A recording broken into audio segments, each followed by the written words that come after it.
আরে পারতাম যদি ভুলতে রে তোর কাজল কালো চোখ, আমার দিন কাটতো রঙিন হয়ে, থাকতো না আর দুঃখ।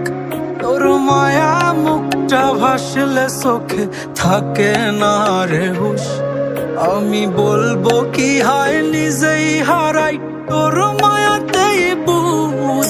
আমার ভিতরটাই জানে মায়া করে বলে, এই মায়া তো কাটবে না রে জীবন।